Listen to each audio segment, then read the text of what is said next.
মামলার জালে আটকা 4 লাখ কোটি টাকার বেশি, যার বেশিরভাগই আদায় অযোগ্য। বিপুল খেলাপি ঋণের কারণে নানা নেতিবাচক প্রভাব পড়ছে ব্যাংক ও অর্থনীতিতে। ব্যাংকাররা বলছেন খেলাপি আদায়ে তারা তৎপর, যে কারণে মামলার পরিমাণও বাড়ছে। আদালতের স্টে অর্ডার খেলাপি আদায়ে সবচেয়ে বড় প্রতিবন্ধকতা, এমনটাও জানান ব্যাংকাররা। দ্রুত মামলা নিষ্পত্তির জন্য প্রয়োজনে আইনি সংস্কারের পরামর্শ বিশ্লেষকদের। নতুন ব্লেন্ডে আরো রিচ অ্যারোমায় সেলন ফ্যামিলি ব্লেন্ড টে। নিয়ম নীতির তোয়াক্কা না করে শুধু রাজনৈতিক বিবেচনায় ঋণ দেওয়া হয়েছে বিগত সময়ে, যার বেশিরভাগই এখন পরিণত হয়েছে খেলাপিতে। লুকানো খেলাপিও সামনে চলে আসায় পরিমাণ ঠেকেছে প্রায় 6.5 লাখ কোটিতে। এসব ঋণ আদায়ে তৎপরতা বাড়িয়েছে ব্যাংক। টাকা ফিরে পেতে অর্থঋণ আদালতে মামলাও হচ্ছে, কিন্তু খুব একটা সুফল মিলছে না। বাংলাদেশ ব্যাংকের তথ্য অনুযায়ী জুন শেষে অর্থঋণ আদালতে মামলার সংখ্যা দাঁড়িয়েছে 2,22,341টিতে। এসব মামলায় আটকে আছে 4,07,000 কোটি টাকার উপরে।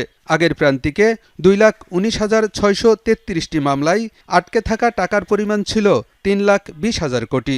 ব্যাংকাররা বলছেন খেলাপি আদায়ে সব ধরনের উদ্যোগ নিচ্ছেন তারা, কিন্তু প্রতিবন্ধকতা হয়ে দাঁড়িয়েছে আদালতের স্টে অর্ডার। ব্যাংকের কেসের সব থেকে বিস্ফোরা হচ্ছে স্টে অর্ডার। যেটাই করতে যান না কেন স্টে অর্ডার। কারণ আমি যখন মামলা করছি, আমি আমার নামে অ্যাসেট পেয়ে গেছি, এরপরেও যখন জারি মামলা করি তখন আবার ওইটার উপর স্টে অর্ডার আসে। মানে প্রতি পদে পদে স্টে অর্ডার আসছে।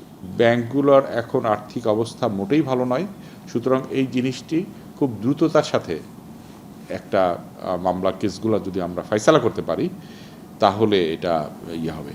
চলতি বছরের এপ্রিল জুন প্রান্তিকে অর্থঋণ আদালতে 11,944টি মামলা নিষ্পত্তি হলেও নতুন করে মামলা হয়েছে 14,652টি, অর্থাৎ নিষ্পত্তির চেয়ে নতুন মামলার সংখ্যা বেশি। বিশ্লেষকরা বলছেন অর্থঋণ আদালতে প্রতিটি মামলার সাথে গ্রাহকের আমানত জড়িত, তাই মামলাগুলো দ্রুত নিষ্পত্তি হতে হবে।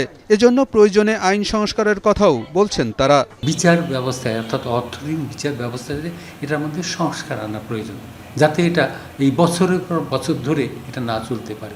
যেমন একটা মামলা হলে আমাদের একটা নির্বাহী এটা হয়তো 6 মাসের মধ্যে বা একটা নির্দিষ্ট সময়ের মধ্যে এটা সমাধান করতে হবে, কারণ এটা তো একটা জরুরি একটা প্রয়োজন।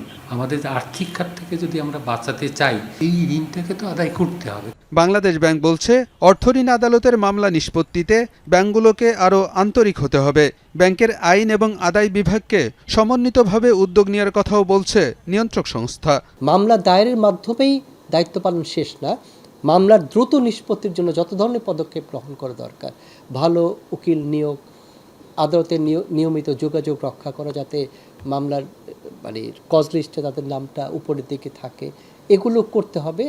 এবং তাদের যে লিগ্যাল ডিভিশন আছে ব্যাংকগুলোর এবং রিকভারি ডিভিশন, এই দুটা ডিভিশনকে এখানে সবচেয়ে বেশি গুরুত্বপূর্ণ ভূমিকা পালন করতে হবে। খেলাপি আদায় ছাড়া ব্যাংকিং খাত নাজুক অবস্থা থেকে ঘুরে দাঁড়াতে পারবে না বলেও মনে করেন সংশ্লিষ্টরা। আলমগীর হোসেন, যমুনা নিউজ, ঢাকা।